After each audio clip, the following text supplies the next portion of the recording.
It with 976 Tuna.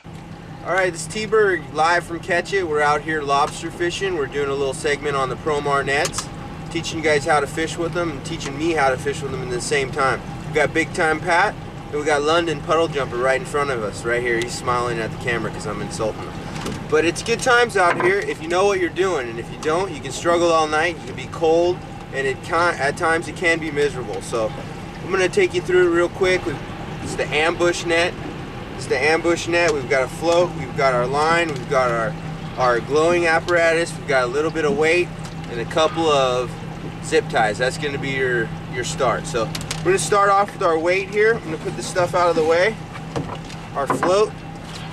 And on the float here, I drilled a 5/8 hole here, and a 5/8 hole here. What I'm going to do is I'm going to take, I think this is an ounce weight, and I'm just going to stick it in the hole. Get it in there, and what that's going to do is make that buoyant so that stays like that. And what we're going to do is we're going to put our light now right on the top. Promar light, break our light, and that 5/8 hole is perfect for this light. The first time you put them in there, you got to shove them in there good.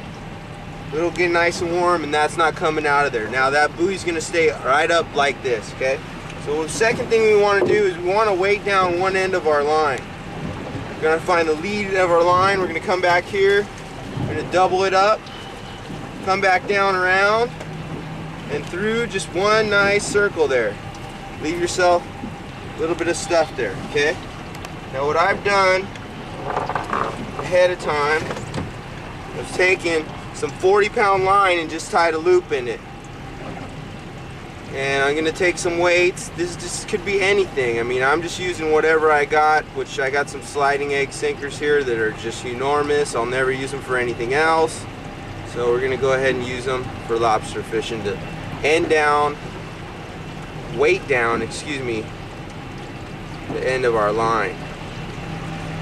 Just like this. I'm going to take the end of the loop that I made, and I'm going to tie my weights onto the end of the loop. I'm just going to go, just do a surgeon's knot, nothing's fancy here. It's just to weight it down. The main goal is just to have it tight so it doesn't fall off. The reason why I loop it there is so that I can grab it like this and I get a good cinch. And when I'm doing the loops, I'm twisting it around twice, sometimes 3 times. Again, it's a surgeon's knot. Just to get it on there. I don't want my weights to fall off. Okay, there's the end of my line here. So we have this end of our line down to this. Now what I'm going to do is I'm just going to unravel this. So it's going to be kinked up and whatnot. And the first few times you're going to use it, it's going to be all raveled up. So you're going to try to have to unravel it as much as you can when you're taking it out the first time, and it's going to save you a headache when you're wrapping it up and whatnot. So when you go like this, you're not putting any additional twists on the nylon rope. It makes it a lot easier than if you just try to pull it. It'd be a tangled mess.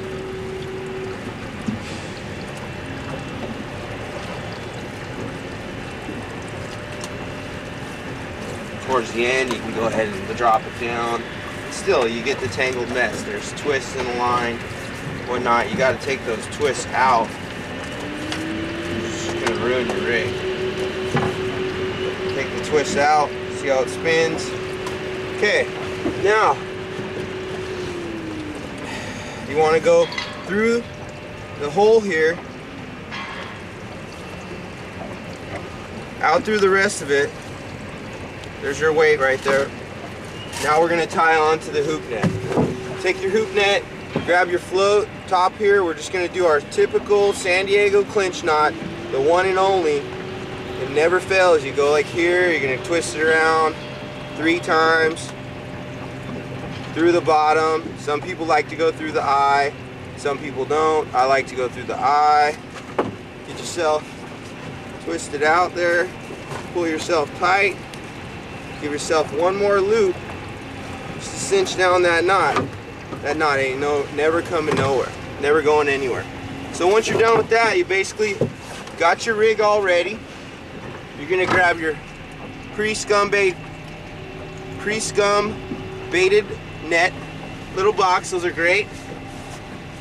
And I lost my zip ties. I'll grab a couple more.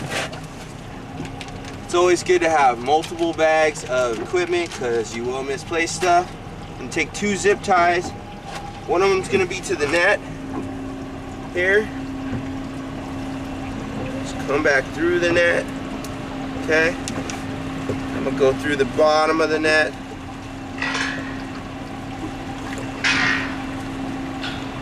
Back out into the zip tie. Get you tight. Now, you pretty much got your rig there.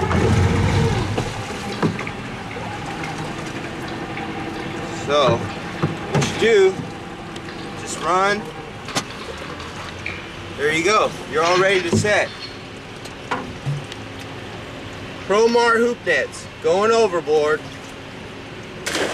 with 976 tuna.